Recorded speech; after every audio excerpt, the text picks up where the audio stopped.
Hey, thanks. Thanks for joining, everyone.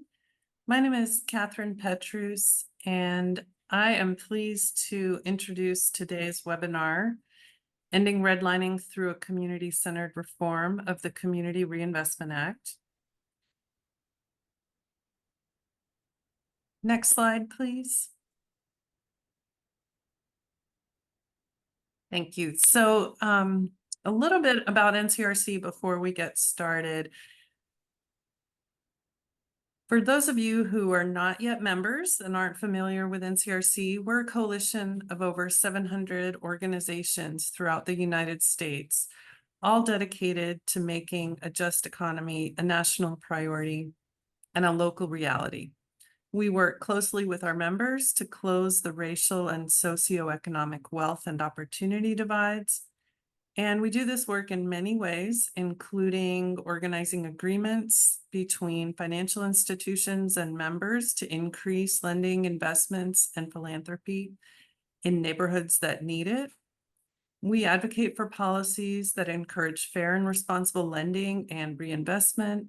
We produce agenda-setting research and stories, and we convene events that bring together stakeholders to advance equitable solutions. The Community Reinvestment Act is central to NCRC's work and mission, so I'm extremely excited about today's webinar. Next slide, please. Couple of housekeeping items. As a reminder, NCRC's Code of Conduct applies to all of our gatherings. And we will have about 10 minutes at least at the end of today's presentation for questions. So please use the Q&A button at the bottom of your screen to submit questions. Rather than the chat, we're going to use that Q&A feature for the Q&A portion of the webinar. And be sure to follow us on social media. A few notes about today's speaker, Josh Silver. Josh has decades of experience in the CRA and fair lending field. He spent most of his career as Vice President of Research and Policy and as a senior fellow with NCRC. And he's also worked for Manna, Inc., a local nonprofit housing development organization based in Washington, D.C., and for the Urban Institute, a think tank also based in Washington, D.C. With that, I'll turn it over to you, Josh. Thank you for being here today. Well, thank you, Catherine, and thank you, NCRC. It's an honor to present today, and it was an honor to work at NCRC for almost 30 years. So when I left NCRC, somebody suggested to me, why don't you write a book about the Community Reinvestment Act? I hadn't really thought about that, but then I thought for a little bit, and what a great idea. And especially put the thoughts down on paper before I forget. It's really, hopefully, it's my gift to the next generation of community advocates and also bankers and regulatory officials. What we did right, what we did was maybe a little misguided. And so you have in this book really the 50-year history of the Community Reinvestment Act and hopefully how it can be improved going forward. And you see the website right there. I have a website for the book, endredline.com, and the QR code takes you right to the website. And I hope some of you will purchase the book, either the hard copy or the ebook. So I'm going to start with what is CRA and the major themes. Many of you on this webinar know what CRA is, so just bear with me for a couple of minutes. It is a law designed to combat discrimination or redlining against neighborhoods by requiring banks to serve community needs in all neighborhoods. How the CRA is implemented, the federal bank agencies, there are 3 federal bank agencies, rate banks or give them a grade based on lending, investing, and serving low and moderate income neighborhoods and borrowers. My book puts the community at the center and why the community should be at the center. For decades, there were neighborhoods in this country, mostly communities of color, that were victims of discrimination. And as a result, I think the communities really have a right to be at the proverbial negotiating table. And also, the community residents live and work in communities, and therefore they have unique perspective on credit needs and other needs that other stakeholders, including banks, just don't have because they don't live there every day. Um, so the one way of putting communities at the center is the federal agencies are required to consider the views of communities when conducting CRA exams or considering merger applications when a bank wants to acquire another bank, for example. And I'm going to go into that in a lot of detail. So the history of redlining, you'll see that a little more in the next few slides. The definition is back before the internet, back in the 1970s when Congress passed CRA. It was a refusal to make loans where the bank branch, even where the bank branches are, even in neighborhoods where there are bank branches, banks refuse to make loans. And today, fast forward to the internet, the digital version of redlining is when internet-based lenders can literally skip over entire neighborhoods using artificial intelligence and other technologies. You can skip over neighborhoods based on their demographic characteristics or their zip codes or census tracts. Redlining was reflective of the racism in our society, but it was formalized surprisingly during the administration of Franklin Roosevelt. In the 1930s, you had a Great Depression, and the Homeowners Loan Corporation, that's one of the agencies, the Homeowners Loan Corporation, was created to refinance loans of homeowners that were facing foreclosure. Why did the HOLC, or the Homeowners Loan Corporation, kind of formalized redlining? They wanted to know the riskiness of refinancing loans. They were going to refinance loans for everybody, but they wanted to know which loans were likely not to succeed even after refinancing to lower interest rates. So across the country, they engaged practitioners, real estate agents, appraisers, bankers, in drawing maps of neighborhoods, and they color-coded the neighborhoods based on the perceived risk of lending in the neighborhoods. Some of the criteria were objective, like the characteristics of the housing stock in the neighborhoods, but other characteristics, the predominant characteristic was racism, that communities of color, particularly African-American neighborhoods, reflected more risk of lending just because of the people that lived in those neighborhoods.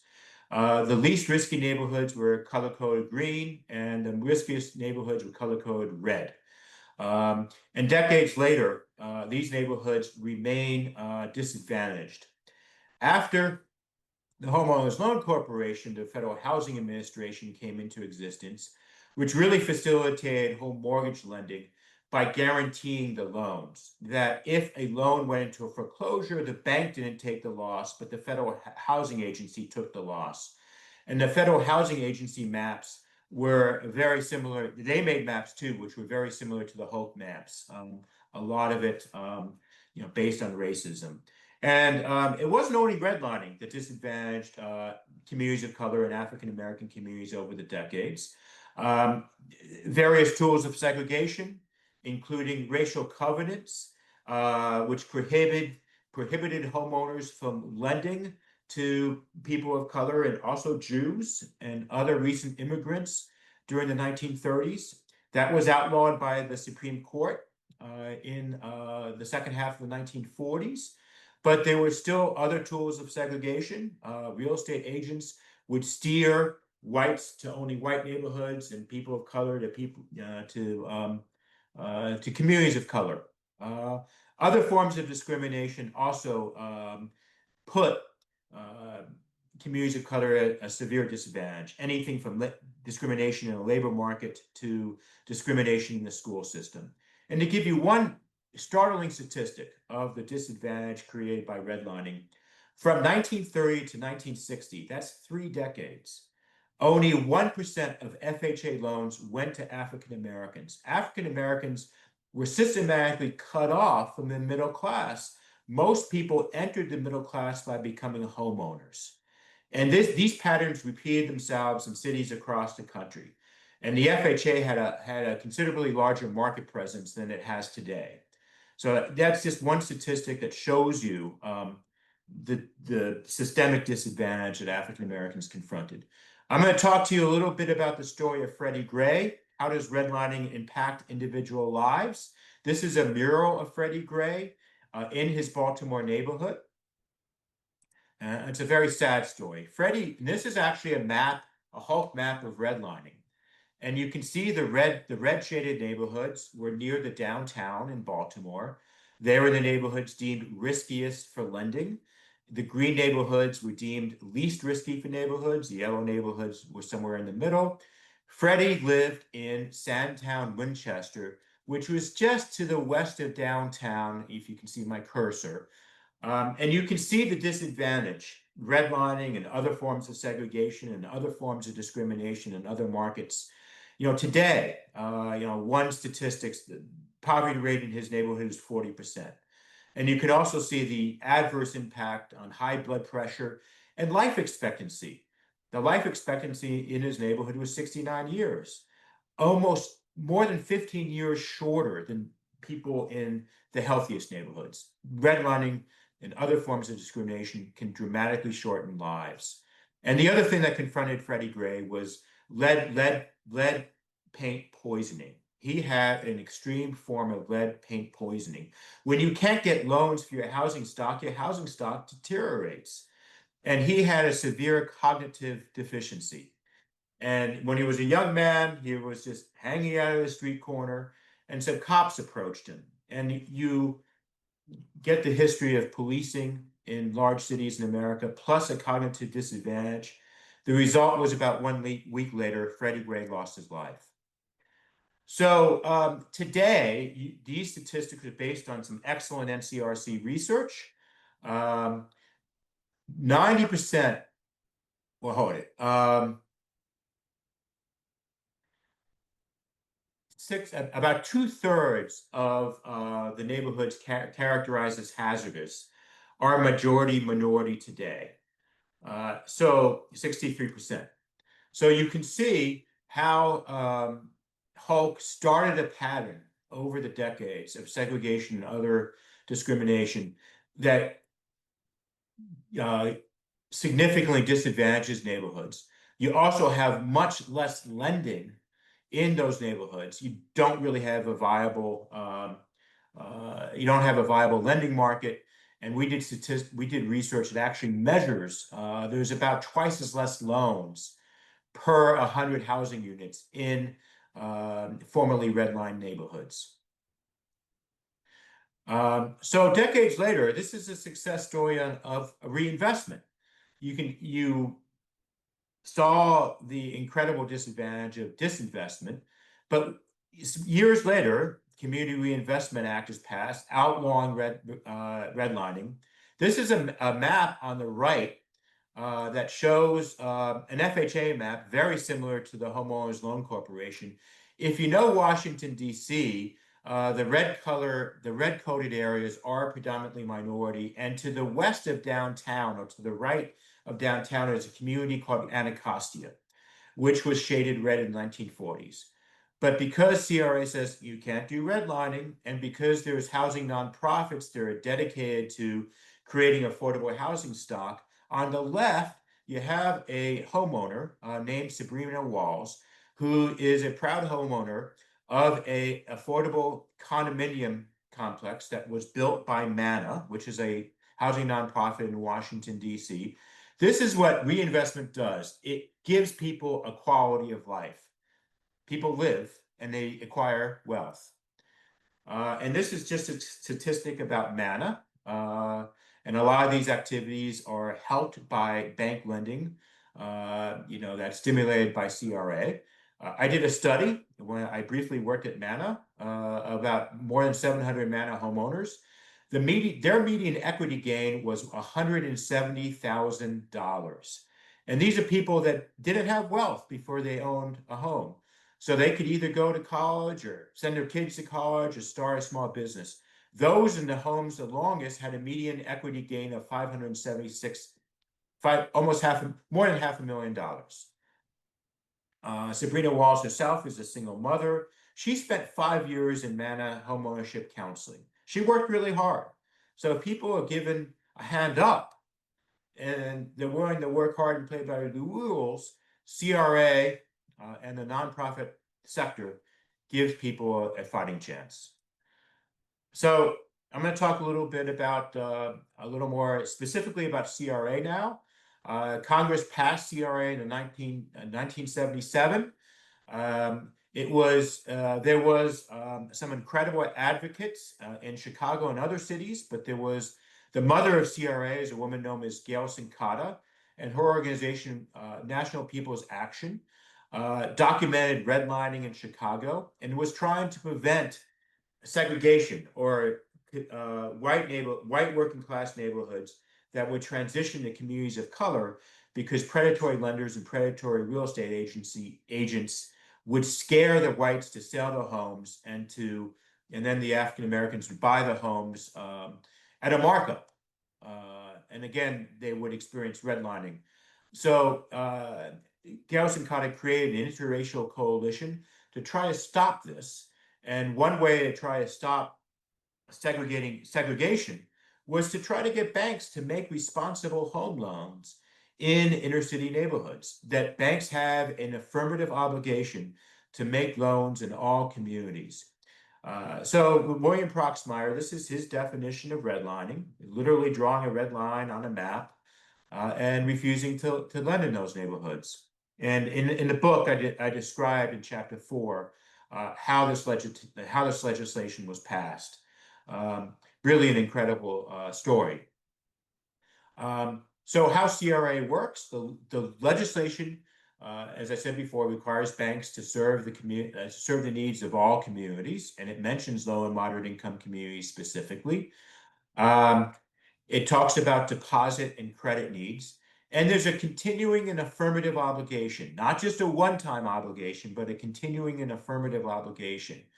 And the way that this affirmative and continuing obligation is enforced is that the federal bank agencies, again, there's 3 of them, the Federal Reserve Board, the Office of the Comptroller of the Currency, and the Federal Deposit Insurance Corporation, they conduct exams once every 2 or 3 years and make sure that banks are affirmatively and continually making loans to low and moderate income neighborhoods and low and moderate income people. So in addition to rating banks, the agencies are required to consider the CRA performance of banks when banks are, at the beginning, when banks apply for charters, what is your CRA plan or deposit insurance? But also when banks want to open branches and when banks want to acquire other banks. In 1995, the federal agencies undertook a significant reform of the regulation that basically describes how the design of CRA exams for different types of banks. And this is largely the examination regime today, with some tweaks in the early 2000s. Large banks with assets of about $1.5 billion and higher have 3 parts to their test: a lending test, the investment test, and the services test. The lending is not only home lending, but small business lending. The investment test, for example, looks at low-income housing tax credits. That's an investment to make affordable rental housing or affordable home ownership. And services, bank branches, but also deposit products. The intermediate banks have assets of around 400 to a little less than $1.5 billion in assets. They have a streamlined exam, which is a lending test, a retail lending test, and a community development test that has aspects of the investment and services test. Small banks that have assets of a little less than $350 million, $350 million, it's a retail lending test only. And wholesale and limited purpose tests, you can think of like a credit card bank, which doesn't have, or a wholesale bank that doesn't do retail business. They just have a community development test. And I'll talk about strategic plans in a little bit. So this is just an outline of the major events over the last 50 years or 48 years to be exact, of CRA. Passage of CRA in 1977. I talk about National People's Action and their successful advocacy campaign, but as well as Senator Proxmire, Robert Kuttner, who is still going strong as a cutting-edge journalist. He was staff to Senator Proxmire, and he was one of the ones that wrote the original CRA language. And Calvin Bradford was an academic that was working with National People's Action. I talk about him in the book as well. 1995, there was a major regulatory reform to CRA. I mentioned that earlier. 1999, major banking legislation called Gramm-Leach-Bliley, which allowed banks, insurance companies, and securities firms to merge. There's more to it than that, but that's the highlight. And back then in 1999, I was already at NCRC. Our argument is, okay, if the financial companies are allowed to merge, they're becoming more powerful. We need to extend CRA or CRA-like obligations broadly throughout the financial industry, since they can own each other. CRA should be applied to insurance companies, securities firms, mortgage companies, as well as banks. And then after Gramm-Leach-Bliley, needless to say, CRA was not modernized, an opportunity was missed. But right on the heels of Gramm-Leach-Bliley, I worked with members of Congress to introduce CRA modernization legislation in 2001, and then again in 2000, 2001, and then again in 2009. There was another regulatory change in 2005 under George W. Bush that created the category of intermediate banks in addition to small banks and large banks. The industry called it streamlining. We thought it made CRA exams a little too easy for some banks. And then you fast forward again, there wasn't a whole lot of action until the first Trump administration in 2020. There was a split among the agencies. This was relatively rare in a 48-year history of CRA, of the agencies actually implementing different CRA regulations and different exams. But it occurred in 2020 when the Office of the Comptroller of the Currency, that was then led by Joseph Otting, implemented a CRA regulation and exams that were different than the Federal Reserve Board and the FDIC. And I'll talk about it in a little more detail. No one liked it, neither the banks nor the community groups. And this change in the OCC was repealed when the Biden administration, the first year in the Biden administration, when the Biden administration took office. And then a lot of you know that in 2023, there was another major CRA update to the regulation done on an interagency basis, the same regulation for the Federal Reserve Board, the FDIC, and the OCC. I'm going to talk about it in more detail later. And sadly, I will tell you a little later, it's not going to last. But it was a major regulatory change, and a lot of those components, hopefully in future years, we want to see them come back. This slide gives you an overview of CRA ratings. There are 4 CRA ratings: outstanding, satisfactory, which are the passing grades. You can roughly think of outstanding as an A, satisfactory as a B. Needs to improve and substantial noncompliance are the 2 failing grades. And you can see on the left that you can't even see the colors for the failing ratings unless you look really closely. You might see a little gray on the very top. That needs to improve. Starting really around 2003 or the early 2000s, 98% of the banks passed on a yearly basis. The first few years, when CRA ratings became public, 1990, 10% of the banks failed, but that by 1995, that had changed to 2 or 3% of the banks. I'm actually a little more perturbed. The passage rate is probably too high, but I'm actually probably a little more perturbed about 90% of the banks get a satisfactory rating. And think about a classroom with students, or 90%, especially a large college introductory course, so 90% of the students performing exactly the same. I think that maybe if there are 5 ratings and that 90% were divided into 2 buckets, like B and B minus, you would have more accuracy, you would have more nuance in the ratings, and those that are getting B minus might want to improve to either a B or an A the next go around, because banking is a public reputation business.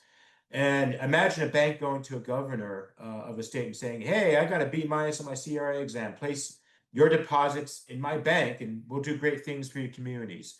More likely that a governor might be more persuaded by a bank with an outstanding rating.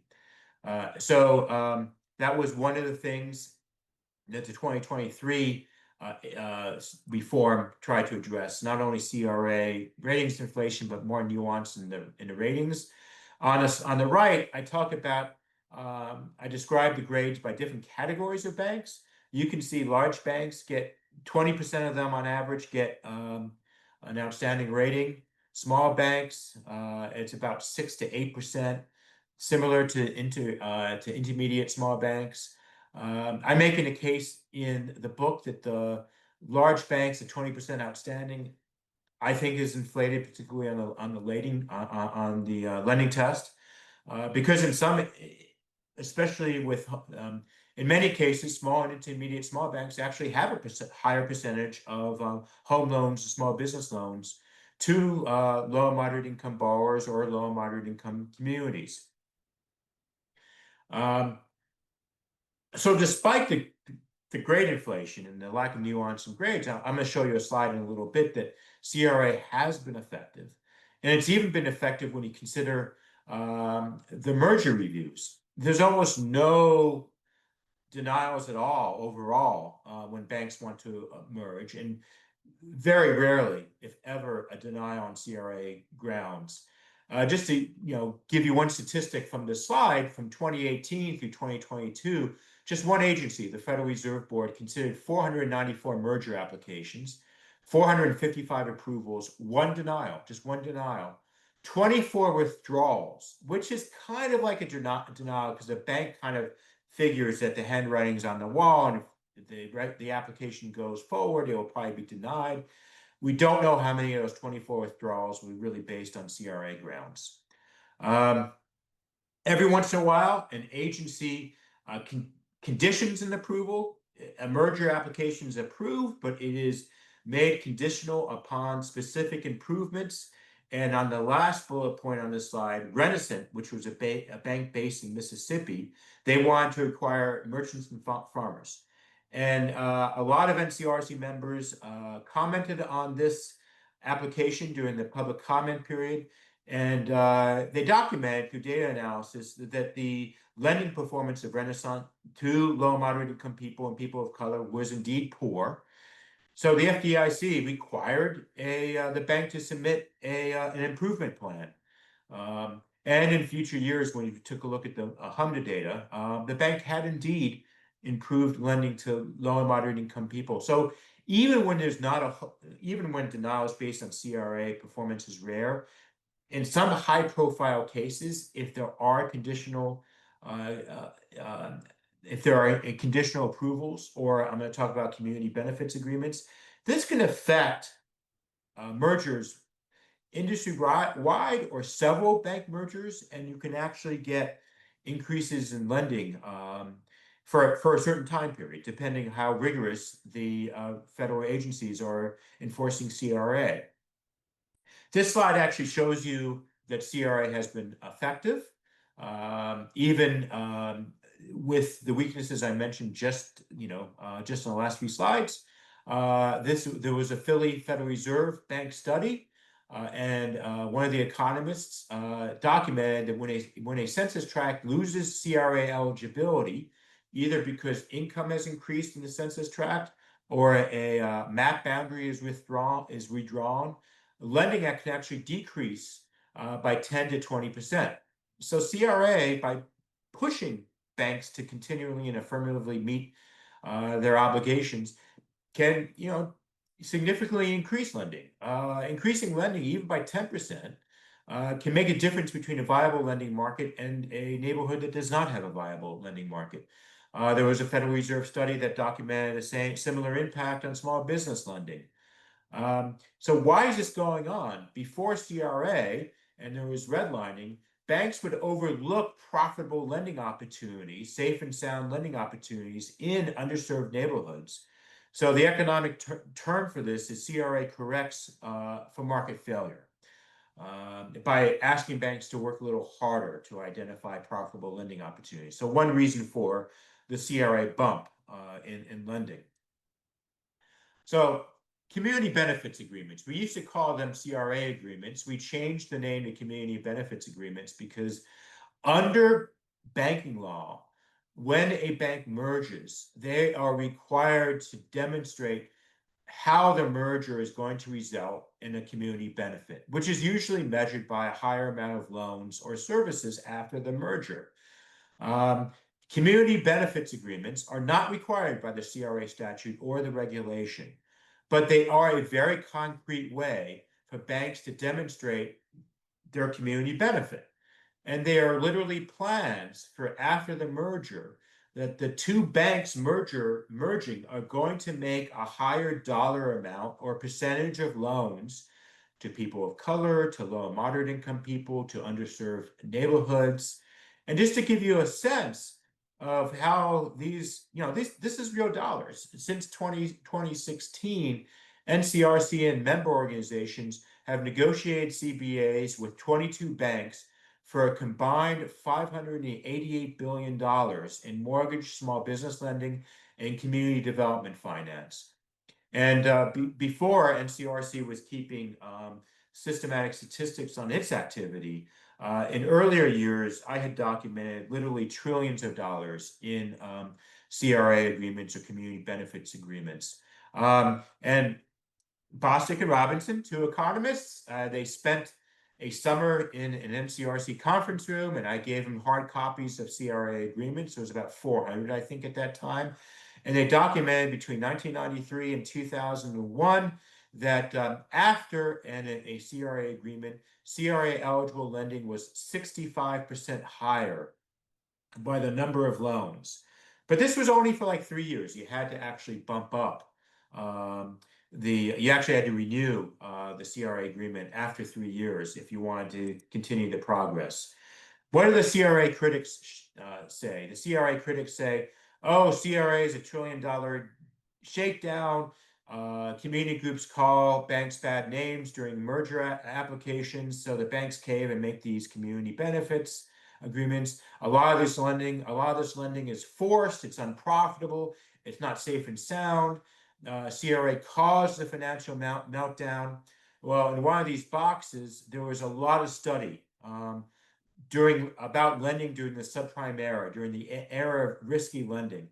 And these studies by Federal Reserve economists and others showed that bank CRA lending was only half as likely as CRA lending not covered by banks to go into foreclosure.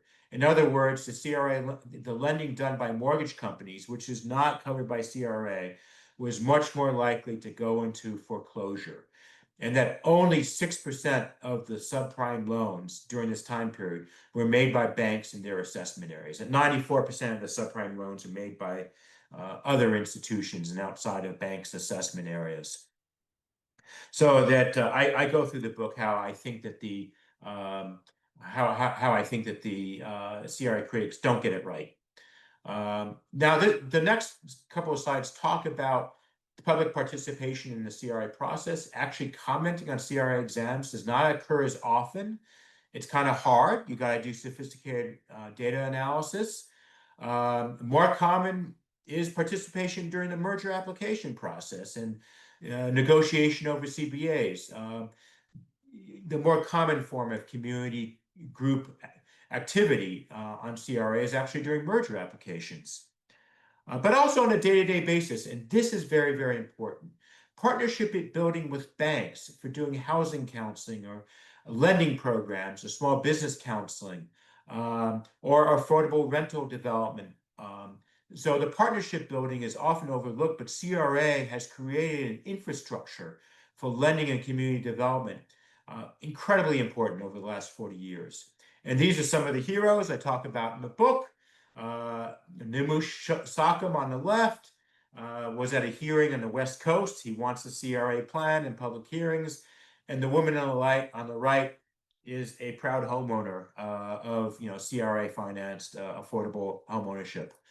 And in the book, I actually talk about case studies of public participation. Kevin Stein advocating for multifamily housing and fighting displacement. Meg Guerra doing farm worker housing in Oregon. Housing counseling and lending and banking in Native American areas. I interviewed Dave Castillo, who's on NCRC's board. So what are my recommendations for increasing public participation? Make it easier for the public to participate on CRA exams. I said it doesn't happen that often. Even trying to find out which exams are occurring is not easy. The agencies have tried to make it easier over time, but trying to find the list of CRA exams on the websites can still be a little hidden. I still think that can improve. I mean, it seems simple, but it's actually very important. There is a part of CRA exams called performance context, and often these are very dull descriptions of census data. I think instead examiners could present the statistics to community groups when they're talking to community groups about how banks are doing in their community. What's the amount of housing affordability as measured by rental cost burdens, either rental housing or homeownership? Is the particular metropolitan area particularly unaffordable? And then talk to the community organization. Is it everybody, or is it just certain populations like family or senior citizens? I think those types of discussions could get really more at specific needs and make CRA exams more nimble in identifying specific needs, maybe lines of credit for nonprofit organizations when they're doing affordable housing development, or there's a greater need for senior housing in certain metropolitan areas, and also more and better data from agency websites, publicly available data. The home loan data, for example, is harder to get to now than it was 15 years ago. And ironically, the CFPB took over the data dissemination of the home loan data from the Federal Reserve Board. Some of those who may have been around for a long time like me may remember you could get actually Excel tables from a federal agency website that had like the number and percentages of loans to low and moderate income, for home ownership lending to low and moderate income people in, say, Gary, Indiana.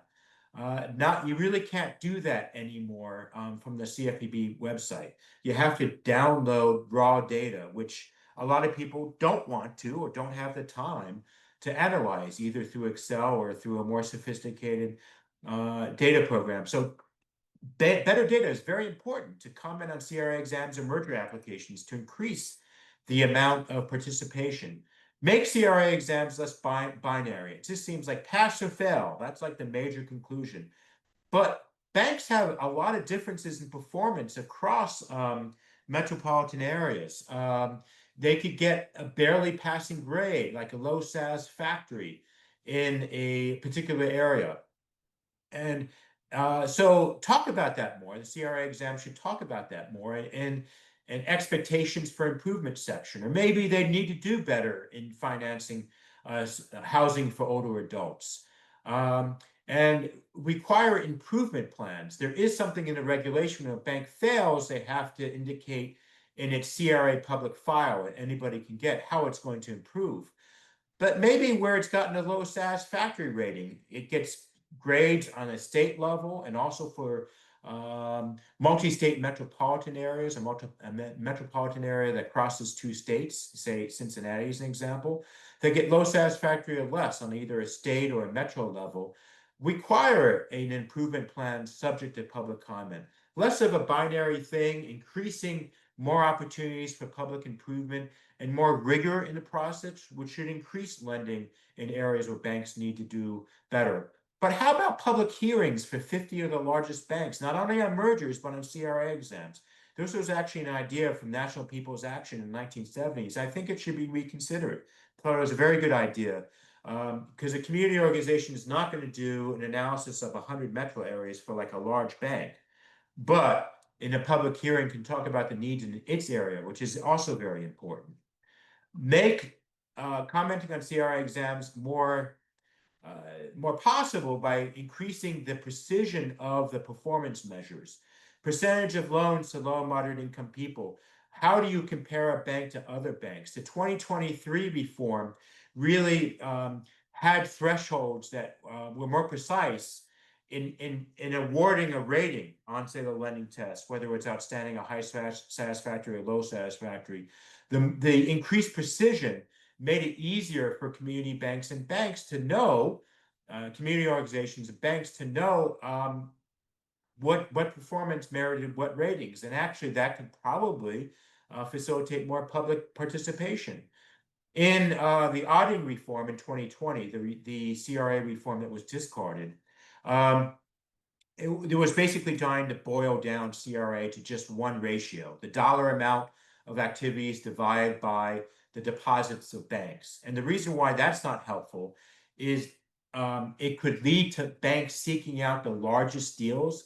Oh, like let's finance a bridge, and there was actually that could count under the 2020 OCC reform.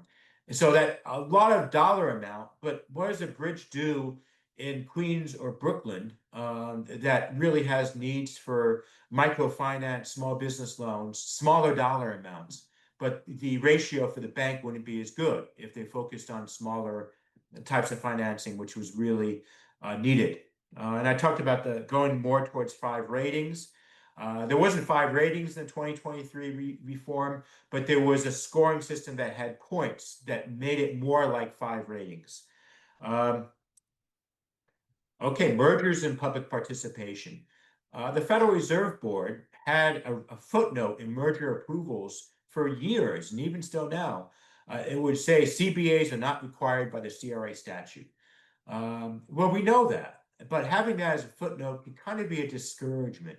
Instead, how about a footnote just saying community benefits agreements are one way to demonstrate community benefits? Not saying that they're required, but it is an important and one way to do this. So that I think would stimulate more community participation. There was some reforms to, and I don't have enough time to do all this justice. I'm going to try to wrap up in a couple of minutes. There was some reform to the merger guidelines of the FDIC and the OCC, and the FDIC saying that commitments that could have been CBAs would have been monitored possibly by the FDIC in future CRA exams. Did a bank comply with its commitments or its goals? But unfortunately, this is going to be rescinded in the next few months. Elections do have consequences. The FDIC and OCC also indicated that public hearings would be more likely in the case of large mergers when the combined assets were more than $50 billion. But this is going to be rescinded in the coming months as well. CRA Sunshine is part of the 1990 Gramm-Leach-Bliley. They were onerous disclosure requirements. I don't have time to talk about it, but it was really, if it was implemented rigorously, it really could have had a chilling effect. The agency has adopted a policy of benign neglect. You can read about this in Chapter 6. CRA and race, I don't have time to do this justice. Very, very important, because you may remember redlining originally victimized disproportionately communities of color. CRA was passed in 1977 without explicitly mentioning race. This was done because of the political environment. You may remember there was a backlash against affirmative action, even in the 1970s. And, I don't need to tell you that the environment is not great today for redressing racial discrimination. In 2023, community activists wanted to introduce CRA and race. We had one proposal to identify tracts that were underserved based on lending per housing unit, for example, where you could actually identify certain tracts. The agencies did not adopt this reform. But there is something similar in rural areas right now. So it doesn't explicitly apply CRA to race, but a lot of underserved tracts with disproportionately communities of color. The CRA reform in 2023 did include consideration of special purpose credit programs, which are authorized under the Equal Credit Opportunity Act, which could target specific populations that you demonstrate through data analysis were underserved. But sadly, the 2023 reform will be rescinded in the coming months. And one thing that was very important in 2023 regulatory reforms is there's a lot of lending activity because of the internet and also because of the use of brokers beyond areas where there's bank branches. So the 2023 reform identified retail lending assessment areas where, for example, there was 150 home loans, but there may not have been a bank branch there. And a lot of us think that the legislation and statute creates opportunities to do this, that even in 1977, there was not just confining it to where bank branches were, because in the passage of the legislation, there was even talk then about national level banks. And how can you confine us to the bank branches? And even the American Bankers Association was saying that. And actually, when CRA was passed, they actually dropped something that was in the draft legislation, loosening a requirement for a ratio in an area where there was bank branches. So even going back to 1977, we thought that there was room for the regulators to identify assessment areas beyond bank branches. I think there's a case for applying CRA beyond banks, insurance companies, securities firms, mortgage companies. You can read more about it in the book, and even to other industries like nonprofit housing. And there are community benefits agreements discussed whenever, say, there's a sports stadium that's being built. There's even some discussion about that in Washington, D.C. for the Commanders football stadium. And the last thing I'll mention is that the 2023 regulation will be rescinded in the coming months. This was a body blow because there are some of us, like myself, who had been advocating for these types of reforms for 20 or 30 years. It is now going to be rescinded. But you know what a lot of advocates do is you're sad for about a day, and then you dust yourself off and you keep advocating. And though we don't like where CRA is going to be in terms of the legislation or regulation right now, there can still be a lot of good done through CRA practice on a daily level, talking to banks, designing programs, and also community benefits agreements. So I am going to stop there. Thank you so much for your attention. Thank you, Josh. We have a couple of audience questions that I would like to start the Q&A portion with.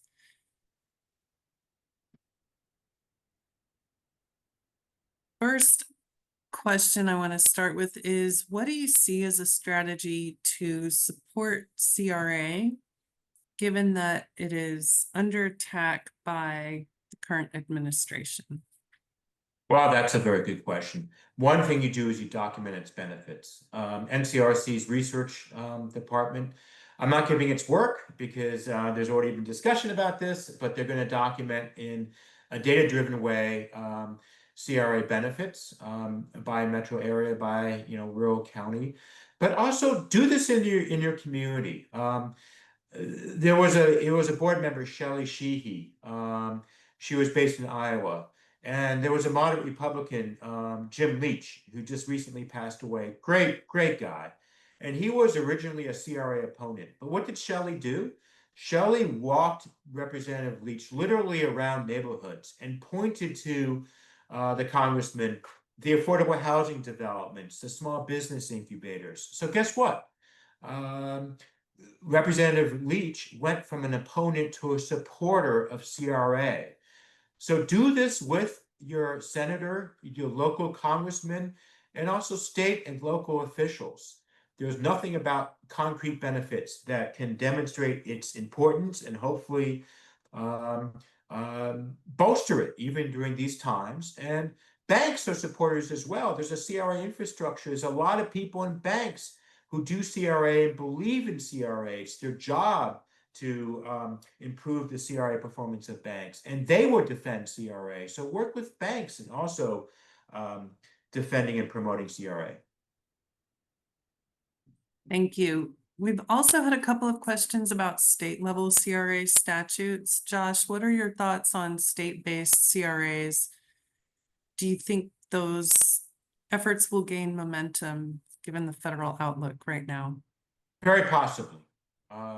It's not easy, but it happens. There was a couple of states that have had CRA for decades. Massachusetts was one of the first. And Massachusetts applies CRA to credit unions, and it shows it's very feasible to do that. NCRC has been a proponent of applying CRA to mainstream credit unions. Massachusetts also applies CRA to mortgage companies. New York State just expanded its law to also apply not only to banks, but to mortgage companies. And Illinois passed CRA on a state level a couple of years ago for banks, mortgage companies, and credit unions. And right now, there's a bill in California. So one thing that's very important is applying CRA to non-bank financial institutions. And states can show that this can be done in a beneficial manner for communities, in a feasible manner for financial institutions. I tried this in Maryland with Marceline White of Economic Action, and we did not succeed. California is on its second try, but it has gotten through a legislative committee, which is a big deal. So go for it. I think it's state level CRA is very important. Thank you. We have about 6 minutes left, so I want to ask one more question, but also wanted to ask Josh, there are about 12 questions in the chat and wanted to see if you'd be willing to put your email address in the webinar chat in case people want to follow up with you after today's webinar. But actually, what I'll do is you see Ed Redline and redline.com. I will direct people there, and on the website there is an email that you can email me, and I will do my best to answer questions. And sorry I didn't leave enough time for questions. I always like robust Q&A. Let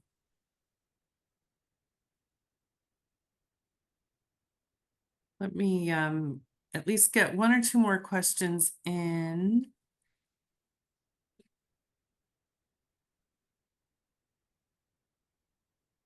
This one is, I'll go back to the first question we got. Have you seen evidence of CRA being effective in driving investments into community-owned real estate projects, such as housing co-ops? Oh, yes. I mean, community land trust, co-ops. Manna has done a lot of co-ops over the years, supported by bank lending, CRA eligible lending. So the short answer is absolutely. And, you should document those in your community and share those with your elected officials and other stakeholders too. Great. I will close with one more question, Josh. Given your decades of service to the CRA movement and the fair lending movement, advocacy is a marathon, it's not a sprint. Do you have any advice for people who are starting out as advocates or have been in the space for a while and are possibly exhausted? What are some tools that you recommend for staying resilient and continuing the work? Well, we are living in unprecedented times in America right now. I'm not going to try to make an overtly political comment, but you can probably see where my leanings are. But things are happening in this country that have never happened before. And it's an exhausting time period. But I think that no matter how bad things get, I am maybe naively but internally optimistic, and I'm just wired to be an advocate. You know, I had some disadvantages growing up. I had a learning disability and a speech impediment, and guess what? I wrote a book 6 decades later. If you work hard, you can overcome. But because I had disadvantages, that's what made me empathetic and want to work in this field. And CRA is an incredible thing. It fights discrimination by empowering victimized communities. And it has done incredible concrete things. You can document these things in a very concrete way. And it's very exciting when you give a homeless person a place to live, a decent place to live. When you give somebody home ownership for the first time, you know, that they're first generation homeowner. When you help a woman become a first time small business owner. These things, you know, bring tears to your eyes, and that's what CRA does. And that, you know, just grab the possibilities. And to me, that's what inspires me to keep going forward on CRA and also other types of advocacy that I do on a daily basis. There's no magic thing that you drink or any other way to keep going. But, you know, Harriet Tubman would say, you know, the leader of the Underground Railroad, she escaped slavery and she helped lots of other slaves escape. When you hear the dogs barking in the forest coming after you, keep going. When you see the torches in the forest, keep going. And I think that type of inspiration, you know, helps me to keep going. People in much tougher situations kept going, and I think we can keep going too. Thank you. Well, I think those were perfect words to close out the webinar today. Thanks again, everyone, for joining us. Please keep an eye on our website, ncrc.org/events for future events, and reach out to us about membership. Save the date for our 2026 Just Economy Conference, which will be taking place on April 14th and 15th next year, as well as Hill Day, which will be April 13th. And we will see you all then. Thanks again.